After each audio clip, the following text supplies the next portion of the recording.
Gravamos, tá? E pessoal, bom dia.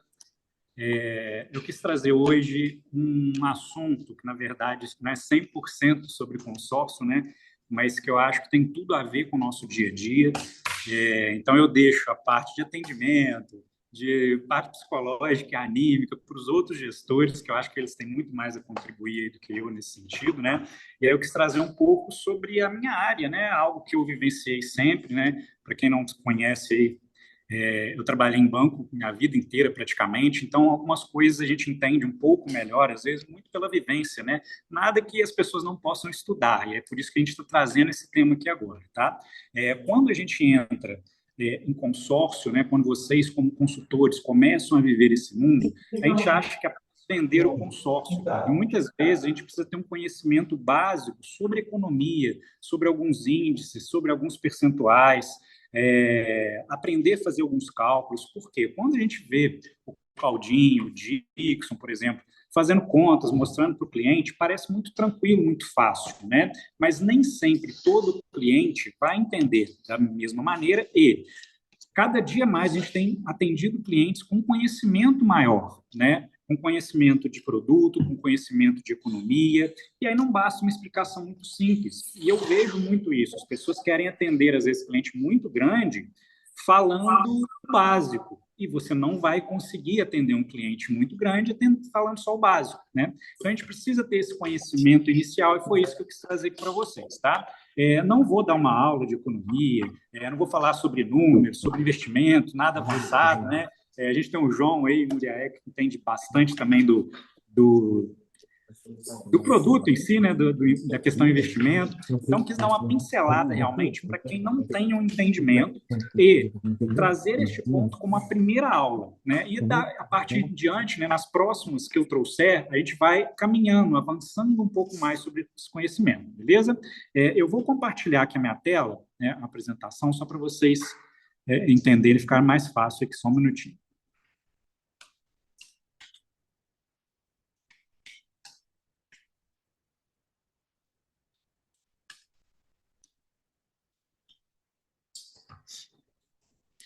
Apareceu aí para vocês?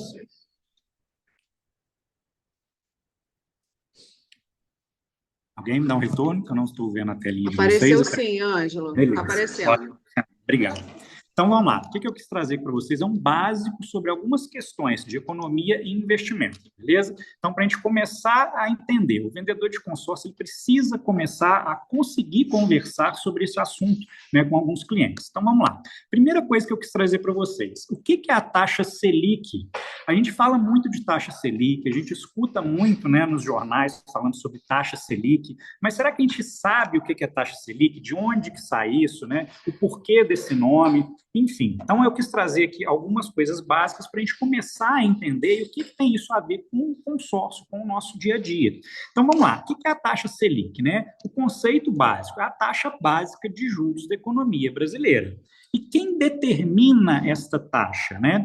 A cada 45 dias acontece uma reunião, né, que é do Copom, que é o Comitê de Política Monetária, que é diretores, né, vice-diretores do Banco Central. Então, uma reunião entre esse comitê e eles definem, né, a partir de alguns critérios, se eles vão subir ou se vão abaixar a taxa Selic. A gente vai entender daqui a pouco o porquê disso, né? Então, a taxa Selic também ela serve como referência para os juros de empréstimos e financiamento. Então, quando você vai num banco pegar um dinheiro emprestado, por que eles te cobram X% de juros? Eles têm como base a Selic. Por quê? É o juros básico do país, tá? Ela é usada também para controlar a inflação, a gente vai entender ali o porquê, né? Se a inflação sobe, né, o Banco Central ele pode aumentar a Selic, se a economia está fraca, eles abaixam, é o que a gente vai entender ali, tá? Então, isso permeia o nosso dia a dia, é isso que é a base do nosso produto, vamos falar assim, quando a gente fala de taxa, beleza? Então, vamos lá. A taxa Selic, né? Quando a Selic cai? Quando a Selic está mais baixa, né, quando ela vai caindo, pegar dinheiro emprestado fica mais barato. Então, a taxa Selic, que é a taxa básica da economia. Quando ela cai e você vai num banco pegar dinheiro emprestado, esse dinheiro ele fica mais barato, porque os juros cobrados nessa operação eles vão ficar menores. E pensa comigo, se o dinheiro está mais barato, é mais fácil, né? Está mais barato pegar um financiamento, um empréstimo consignado no banco, um capital de giro, o que isso acontece? Isso estimula o consumo.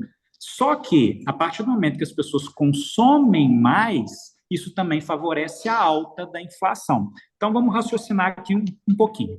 Se eu vou nas Casas Bahia, vou comprar uma geladeira, ela custa R$ 2.000 e vou dividir em 12 prestações. Se não tem juros, não é mais fácil de eu comprar? Ah, pode parcelar aí para mim em 12 que eu vou comprar. Só que se o vendedor falar, eu parcelo em 12, só que tem juros de 5% ao mês. A pessoa vai querer pagar uma parcela mais alta? Nem todo mundo tem dinheiro. Então, o básico é isso. Quando a Selic cai, o dinheiro fica mais barato, consequentemente, as pessoas vão querer comprar mais. Então, isso favorece a alta da inflação. Por quê? O que é a inflação, na verdade? É demanda e procura. Pensa comigo, se você está com sede, né, e todo mundo está vendendo água a R$ 1, tem um monte de vendedor, você vai pagar R$ 1. Você está com sede, você está num deserto, aparece um vendedor que te cobra R$ 10, a mesma água. Você vai comprar porque só tem ele, você tem uma necessidade. Então, isso faz com que a demanda, né? A demanda é menor, a procura às vezes é maior, então favorece a alta da inflação. Vamos lá. Quando a Selic sobe, então, quando o Banco Central determina, né, o aumento da taxa de juros, por que isso? Os juros cobrados no financiamento, nos empréstimos, nos cartões, eles ficam mais altos. Isso desestimula o consumo e favorece a queda da inflação. A inflação no Brasil ela tem aumentado. E qual que tem sido o remédio do Banco Central? A gente está acompanhando isso, né? A Selic está aumentando. Então, por que o Banco Central tem aumentado mês a mês a Selic? Para desestimular o consumo, para frear a inflação, tá? Então, é isso que funciona a Selic, quando ela sobe, quando ela desce.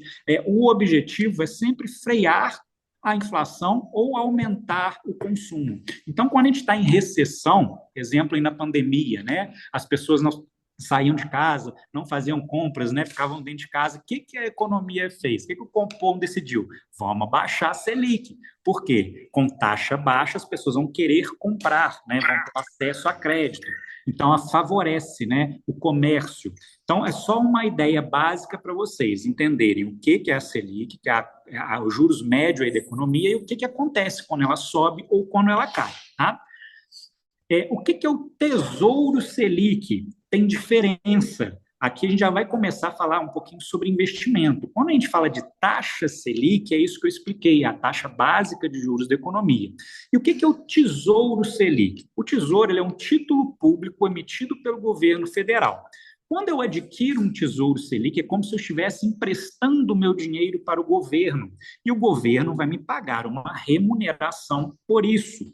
Esta rentabilidade, né, desse título acompanha a taxa Selic, por isso que tem o nome de Tesouro Selic.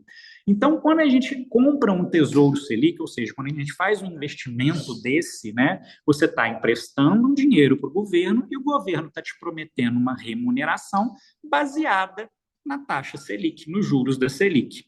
Ok? É considerado um dos investimentos mais seguros do país, porque pensa comigo, gente, você está emprestando dinheiro para o governo, né?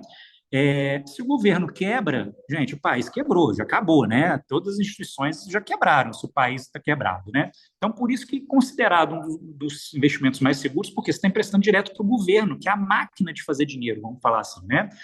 Então, por isso que a gente fala que é um investimento seguro. E aí é baseado na Selic, por isso o governo te remunera em base da Selic. O que é o CDI? CDI também é alguma coisa que a gente escuta bastante aí, né, quando a gente fala de investimento. Rende 100% do CDI, rende 90% do CDI, mas o que é o tal do CDI? Né? O CDI significa Certificado de Depósito Interbancário. Mas o que é isso na prática? Os bancos ali no dia a dia, eles se emprestam dinheiro, gente. Às vezes as pessoas não sabem disso, mas para fechar o caixa de um banco, ele precisa às vezes de dinheiro. Pensa comigo, o Itaú. Se hoje o Itaú emprestou mais dinheiro, teve mais saída de dinheiro do que pessoas depositando, ele fecha no negativo aquele dia. E quem socorre ele, vamos falar assim, é a Caixa, é o Bradesco, é o Santander. Então, eles se emprestam dinheiro, tá? Esse empréstimo, gente, ele é de curto prazo, é só para fechar o caixa ali de um dia. Então, geralmente é um dia mesmo. E eles são lastreados em títulos públicos. O que são os títulos públicos? Por exemplo, o Tesouro Selic é um título público. Então, o CDI, na verdade, ele vai sempre estar baseado também na Selic, tá? Ele é uma taxa de referência ou indexador. O que é taxa de referência ou indexador? Eu faço uma comparação aqui. Quando você estudava ainda na escola, sempre não tinha aquela pessoa que você se espelhava, que você queria seguir, seja o bonitão da turma que os meninos acompanhavam, seja a menina mais legal da turma que os meninos queriam se vestir igual ela. A gente brinca que isso é indexador. Então, a taxa CDI, né, o que é o CDI? É uma taxa que as outras taxas tentam acompanhar. Elas têm ela como uma referência ou um indexador. Perfeito? Quais são as taxas mais comuns quando a gente fala de taxa de remuneração hoje, no cenário atual? Então, a gente está trabalhando hoje com uma Selic a 14,25. Este é o valor dos juros básicos da economia. O CDI, ele está sempre muito próximo à Selic, porque é o dinheiro que os bancos se emprestam e é lastreado em títulos públicos, que são lastreados na Selic. Então, por isso que o CDI é muito próximo da Selic. Então, o CDI hoje ele está em 14,15, é praticamente o mesmo valor da Selic, né? CDB, o que é CDB? Certificado de Depósitos Bancários, né? Tem muito investimento quando você entra lá no seu aplicativo do banco. Ah, vou fazer um investimento. Aí tem lá, CDB. Quanto que o CDB rende? Aí está escrito lá, CDB rende 100% do CDI. Porque o CDI é um indexador, é uma taxa como referência, tá? E a poupança? A poupança é outra taxa que a gente tem que ter como referência. Por que a gente fala de poupança? Talvez hoje seja um dos piores investimentos quando a gente fala de rentabilidade, né? Um investimento de maneira fixa, né, de maneira segura, mas com uma rentabilidade muito baixa. A poupança hoje ela rende 6,17. Por que isso? Ela tem uma regrinha, né, na regra da poupança, que quando a Selic está mais alta, ela rende um determinado percentual. Quando ela está mais baixa, ela rende outro, né? Deixa eu só passar aqui para vocês a regrinha da poupança certinho, ó. Se a Selic tiver igual ou abaixo de 8,5, a poupança rende 70% da Selic, né? Só que a gente está no momento que ela está mais alta. Então, se a Selic estiver acima de 8,5, a poupança rende o quê? 0,5 ao mês, mais uma taxa de referência, que é a TR, que é praticamente zero. Então, hoje, o que a poupança tem rendido? 6,17. Por que eu estou trazendo essa informação aqui para a gente?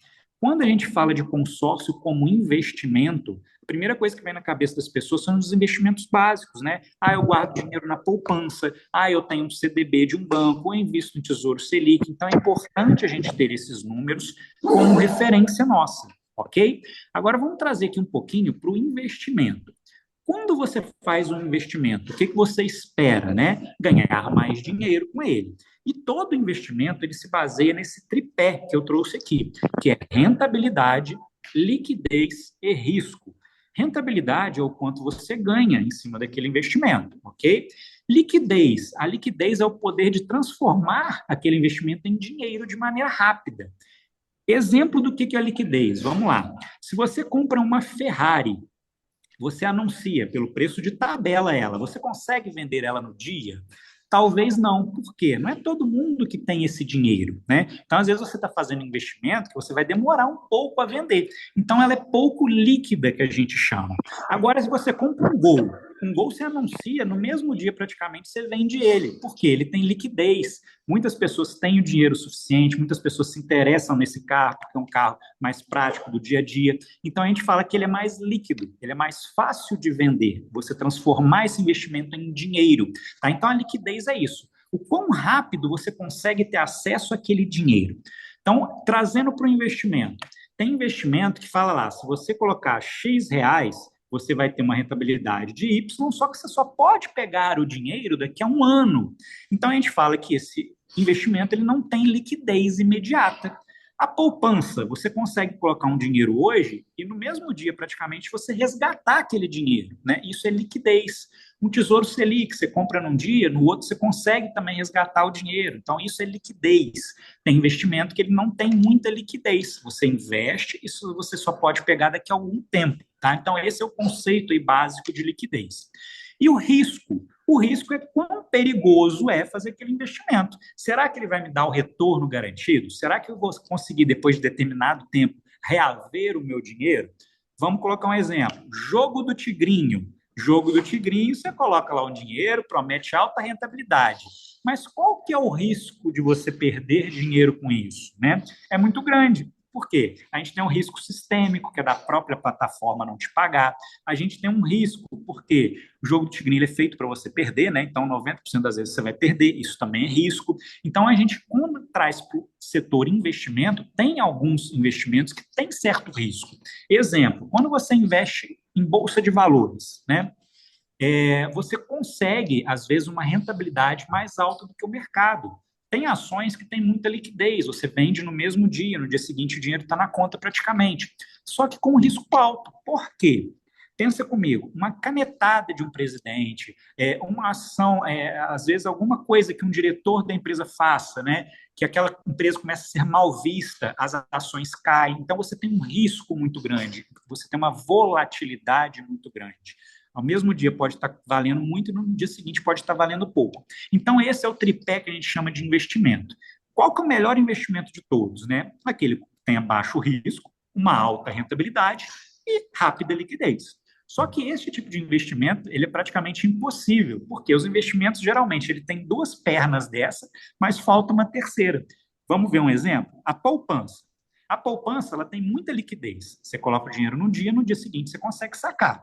Risco, praticamente zero, é muito seguro, né? Só que a rentabilidade dela é baixíssima. Tá vendo? Então ela tem liquidez, ela tem baixo risco, só que ela não tem rentabilidade. Quando você investe num CDB, você tem rentabilidade, às vezes ele promete 110, 120, 130% do CDI, né? Vamos considerar aí uma rentabilidade mais alta, boa, risco praticamente zero também, só que às vezes ele te segura durante um ano. Então você não tem liquidez, você não pode mexer naquele dinheiro, tá? Por que que eu estou trazendo esse tripé do investimento? Porque a gente vai fazer isso como consórcio daqui a pouco, né? Então vamos lá, como consórcio. Vamos trazer para o nosso dia a dia, né? A gente já sabe algumas maneiras de usar o consórcio como investimento. Então, a primeira coisa, consórcio tem rentabilidade? Já aprendemos que sim, de duas maneiras. Antes da contemplação, porque aquele valor do seu crédito, né, o valor que você aporta, que você paga por mês, é muito menor do que a correção do INCC sobre o valor do montante. Então, vamos pegar um exemplo prático. Uma carta de R$ 300.000 hoje, que você paga em 1.011, né? Se você paga todos os meses 1.011, chegou no final do ano, lá em janeiro, na verdade, né? Os seus 300 mil, ele vai ser corrigido pelo INCC. Então, a gente vai ter 7% em cima dos 300. Então, você vai ter R$ 21.000 a mais. Só que o que você investiu por mês? Você investiu 12 parcelas de 1.011. Experimenta investir 1.011 todos os meses na poupança, no CDB. Vê quanto você vai ter no final do ano. Vê se vai ser a mesma coisa, a mesma quantia que no consórcio. Não, porque a rentabilidade do consórcio é em cima de um crédito futuro, é no valor da carta que você está contratando e não em cima do valor do aporte, ok? E pós-contemplação, a gente tem rentabilidade no consórcio? Tem, se a gente usar o consórcio de uma maneira voltada para investimento, que é comprar um imóvel e alugar, vender a carta, né, contemplada, comprar um automóvel, colocar ele para locação. Então, a gente consegue usar o consórcio como uma ferramenta de investimento pós-contemplação também. Então, o consórcio tem rentabilidade? Sim, ao contrário do que as pessoas acham, né? Consórcio não é investimento. O consórcio é uma ferramenta financeira que, sim, hoje é um investimento pela rentabilidade antes da contemplação e pelo que você faz depois dela, né? Risco. Risco é praticamente zero também do consórcio. Por que o risco é zero? Primeira coisa, ele é o único produto financeiro do mercado que possui uma lei, né? A gente sabe que tem uma lei, que é 11.795, que protege, né? Que resguarda o consumidor. Então, tem regras. É o último dinheiro que talvez possa ser confiscado, porque ele tem que passar por aprovação de Câmara, de Senado, né? De presidente. Ninguém pode, do nada, anular uma lei, né? Então, o consórcio ele tem uma lei que protege o cliente. Então, é risco praticamente zero também. Quando você usa a carta, se você compra um imóvel, gente, qual o risco de um imóvel? Só tem um, você comprar um imóvel numa região que cresceu uma favela ao lado, e às vezes o imóvel pode desvalorizar. Fora isso, praticamente é zero, porque imóvel normalmente ele só valoriza, né? Liquidez. Aqui a gente tem um ponto que muito cliente coloca como problema do consórcio, que é a liquidez. Por quê? No consórcio, você vai pagando as parcelas e você precisa ser contemplado. Se o cliente quiser tirar aquele dinheiro, ele não consegue de imediato, né? Por exemplo, o desistente. A partir do momento que ele desiste, ele vai participar do sorteio do desistente, ou só no final do período. Então, ele falta liquidez. Só que olha que bacana, para o cliente que fala isso. Primeiro, a liquidez, na verdade, ele te protege. Pensa comigo, vocês aí, cada um que está me escutando. Se você começa a guardar um dinheiro, né? Eu vou fazer um investimento aqui, vou colocar o dinheiro no Tesouro Selic. Ótimo, maravilha. Você vai colocando lá todo mês, por exemplo, R$ 1.000, né? Juntou 12 mil no final do ano. O que acontece com o seu psicológico quando você abre a conta do seu banco e vê 12 mil paradinho lá? Qual que é a primeira coisa que você pensa? Vou trocar meu telefone, vou comprar um iPhone. Vou pegar esse dinheiro e vou viajar com a minha família. Pensando bem, eu vou pegar esse dinheiro e vou trocar de carro. E você nunca consegue construir um patrimônio, porque é o primeiro dinheiro que você vai pegar e vai gastar. Então, a falta de liquidez, né, do consórcio, vamos dizer assim, te protege contra você mesmo. É um dinheiro que você vai pagando um boleto, que você vai construindo um patrimônio que você não vai poder mexer caso, né, você queira, igual esses exemplos que eu dei. Então, te protege. E outra questão, o cliente falar que não tem liquidez, gente, o consórcio ele é o único produto que ele te permite alavancagem. Ou seja, ele te dá alguns cenários de liquidez imediata. Se você juntar R$ 1.000 por mês, quantos anos você vai demorar para juntar 300 mil? Vamos fazer a continha. 300 meses, né? Só que no consórcio, se você é contemplado daqui a 6 meses, por exemplo, você concorda comigo que você já tem os 300? Né? Ele não está livre para você gastar do jeito que você quiser, a não ser que você tenha um imóvel, né? Que a gente já sabe que dá para fazer alavancagem em cima de imóvel, né? Mas você pode pegar os 300 e já comprar um imóvel que ele mesmo já vai se pagar, né? Então, quando o cliente fala que não tem liquidez, a gente tem que parar com ele e analisar. Olha só, eu entendo o que você fala, mas deixa eu te mostrar um outro ponto e apresentar esses dois cenários, que ele te protege, né, contra você mesmo, e a gente vai ter, em algumas situações, esse evento de liquidez imediata de alavancagem, tá? Estratégias de investimento, então. Como a gente transforma o consórcio no investimento? A gente já está cansado de saber, e os mais velhos e os mais novos estão tendo acesso a essa informação agora, né? Como a Demicon transformou o consórcio em investimento? A primeira alternativa, a mais fácil, a mais simples, é a venda da carta contemplada. Então, a gente sabe que quando o cliente contempla, né, ele vai receber uma ligação nossa dando parabéns, ótimo, lindo, maravilhoso, e a gente vai questionar ele, cara, você quer me vender essa carta contemplada? Então, a Demicon hoje é a única empresa que paga, né, um ágio sobre essa carta. Lembrando que existe um mercado paralelo, gente, de carta contemplada. Se você entra no OLX, você vai ter lá a carta contemplada da HS, da Embracon, só que com uma insegurança jurídica muito grande. Por que eu falo isso, né? Quem garante, na hora que você está comprando de um cara da OLX, que você vai transferir o dinheiro e que ele vai te transferir a carta? Você não conhece a pessoa. Então, assim, você tem um risco muito grande.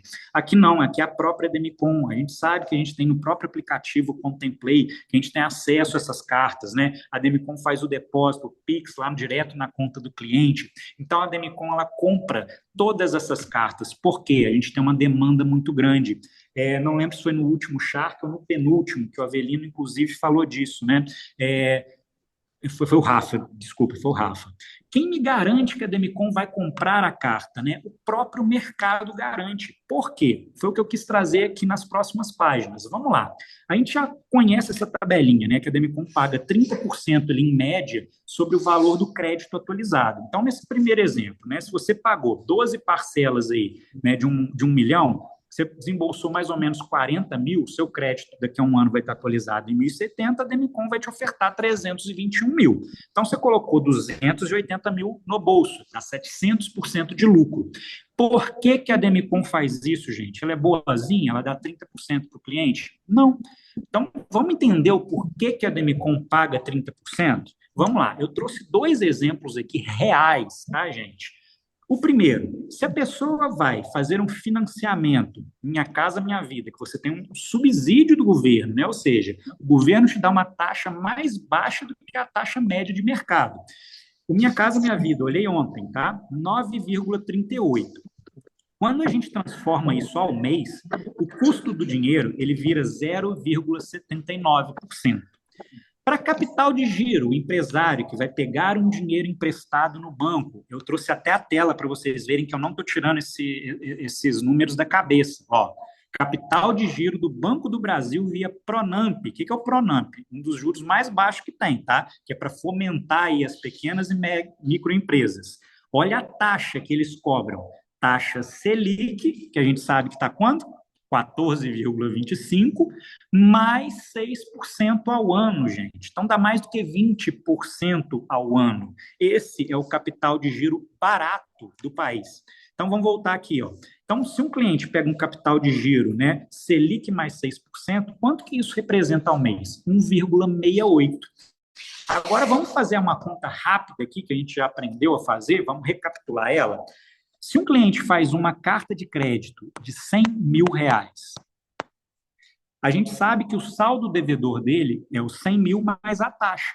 Então, é 124.200 reais. É isso que o cliente vai pagar, né, ao longo do tempo todo.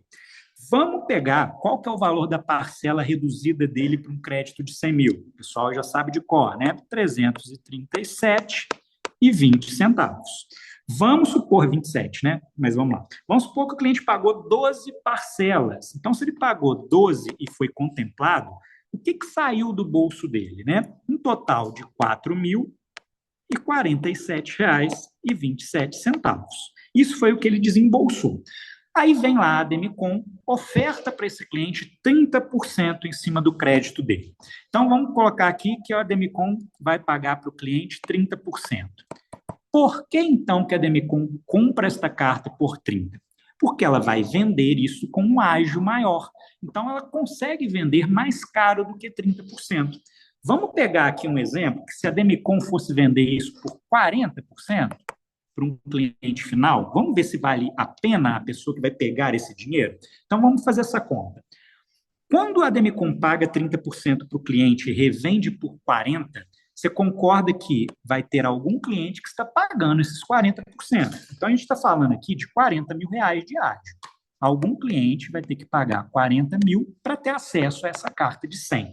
Então, quanto de dinheiro novo vai entrar para este cliente? Se eu tenho que dar 40 para pegar 100, o cliente, na verdade, está pegando 60 mil reais.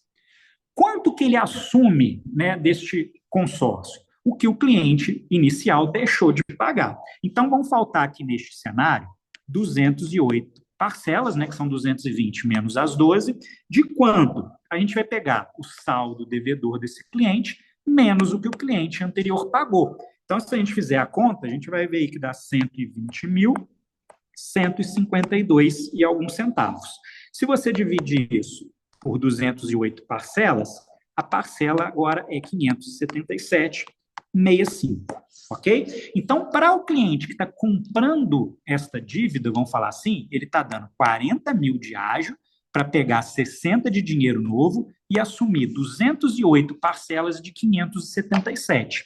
Como que a gente faz esse cálculo? Todo mundo, né, já deve ter a calculadora do cidadão. A gente consegue fazer numa HP? Claro, né? Só que você tem que ter conhecimento um pouco maior sobre matemática financeira, sobre calculadora. Então, por isso que a gente fala, baixem a calculadora do cidadão, que é onde você vai ter uma facilidade muito grande para fazer essa conta. Então, quem tiver acesso aí, pode abrir, vamos fazer junto, né, para facilitar. Então, quando a gente coloca lá na calculadora do cidadão a opção financiamento, né, você tem lá valor financiado. Qual o valor que a gente vai colocar? Os 100 mil? Não, os 60, que é o dinheiro que este cliente está pegando. Então, você vai colocar 60 mil reais. A quantidade de meses que ele está assumindo, 208 parcelas. A taxa de juros é o que a gente quer calcular. A gente quer calcular quanto esse dinheiro vai sair para esse cliente. Então, a gente não sabe, mas a gente já tem o valor da prestação que ele vai assumir, que é 577,65. Quando você faz esse cálculo, você vai ver aí que a taxa de juros saiu para ele a 0,77. Vale a pena alguém pagar 40 mil para ter acesso a 60? Olha isso aqui, gente. O Minha Casa Minha Vida, que é o juros mais barato do país, é 0,79. Já ficou mais barato. Agora, pensa no cliente, que é normalmente quem faz essa operação, que é para capital de giro. Compensa ele pagar 40 mil para ter acesso a 60, pagando uma taxa de 0,77, sendo que um dos dinheiros mais baratos que ele vai conseguir através de Pronamp é 1,68? Vale muito a pena, gente. Então, por isso que a Demicon vai comprar todas as cartas. Por quê? Você tem um mercado gigantesco de clientes que precisam de crédito e com a taxa do jeito que está, 0,77 é muito barato para esse empresário, né? Então, vale a pena ele comprar. Beleza? Pode Ângelo, falar. só um minutinho. Você tem 2 minutos e meio, amigo. Agora, é a Tá? conta. Show É de bola. cronometrado. E para Beleza. terminar, o uso da Ótimo. carta, né? Como que você pode usar a carta ao invés de vender? Comprar o imóvel e colocar para locação, ele vai te dar uma rentabilidade, vai pagar o seu consórcio. Comprar veículo também e colocar ele para alugar. Hoje a gente sabe que tem veículos de aplicativo que as pessoas normalmente alugam carro na Localiza, na Movida e pagam muito mais caro, então também é uma opção. Comprar imóvel de leilão. Por último, levantamento de capital, que foi essa conta que a gente fez, né? Então, eu trouxe aqui para vocês hoje, para a gente encerrar, né? Só perdi onde que eu estava aqui, para de compartilhar. Então, só para a gente encerrar aqui, eu quis trazer para vocês uma um breve momento, né, sobre economia, sobre de onde vêm as taxas, para daqui, nas próximas reuniões, a gente consiga trazer algo um pouco mais avançado para vocês terem mais base de conhecimento, beleza? Muito bom, Ângelo. Obrigada. Eu só te avisei porque eu não sabia se você tinha visto aí que o tempo estava acabando. Mas eu acho que foi muito engrandecedor aí para todo mundo, né? Porque essas dúvidas, e às vezes, dependendo do cliente que nós estamos na mesa, importante a gente trazer esses dados, principalmente desses juros que você trouxe. Depois, se você puder compartilhar o material também, a gente joga lá no grupo, lá, se puder jogar no grupo, também vai ser, eu acho que de grande valia para todo mundo, tá? Perfeito. E Obrigadão lembrando, aí. usem os gestores para auxiliar vocês nesse tipo de atendimento, enquanto vocês não têm um conhecimento mais forte sobre isso, tá? A gente está aqui exatamente para ajudar vocês, beleza? Gente, show de bola. Valeu, gente. Obrigada, Ângelo. Obrigada a todo mundo, gente. Bom trabalho. Boa quarta aí.